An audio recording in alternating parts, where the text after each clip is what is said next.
झांसी के पिंडरा स्थित मानापुर परगना कोआसला में 24 जुलाई को गांव की फसल को तहस नहस करते हुए ग्रामवासियों के मकान को बुलडोजर चलाकर ध्वस्त कर दिया गया। उस जमीन पर ग्रामवासी करीब सैकड़ों साल से आबाद हैं और खेती बाड़ी करते चले आ रहे हैं तथा चकबंदी अधिकारी पिंडरा के न्यायालय में मुकदमा अभी विचाराधीन है, जिसमें 5 अगस्त की तारीख नियत है। मुकदमा अदालत में विचाराधीन रहते हुए भी उस मौजे में खड़ी फसल को बुलडोजर से रौंदा गया, मकान ध्वस्त कर दिया गया, जो कि कानून और संविधान के विरुद्ध है। कांग्रेस पार्टी ये मांग कर रही है जब तक मुकदमा अदालत में चल रहा है तब तक कोई भी कार्यवाही उस मौजे में न किया जाए और किसानों का जो भी नुकसान हुआ है उसकी भरपाई अविलंब कराया जाए ताकि किसानों को न्याय मिल सके। आज हमारे बनारस के पिंडरा ग्राम सभा में किसानों की ज़मीन खड़ी फसल गन्ना बोया गया था, मक्का बोया गया था, धान की रुपाई हो चुकी थी।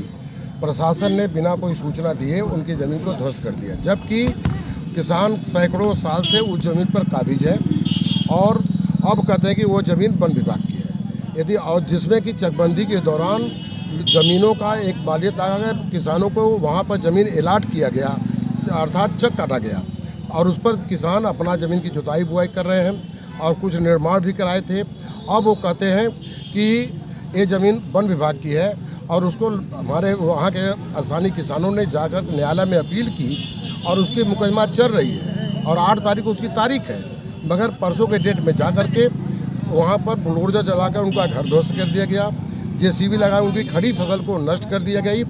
और उसी संदर्भ में आज हम लोग माननीय जिलाधिकारी महोदय को एक ज्ञापन देने आए हैं कि जब न्यायालय में विचाराधीन है तो उस पर बुलडोजर चलाने की आवश्यकता थी, यही उनको संज्ञान में देने के लिए हम लोग क्या आश्वासन मिला?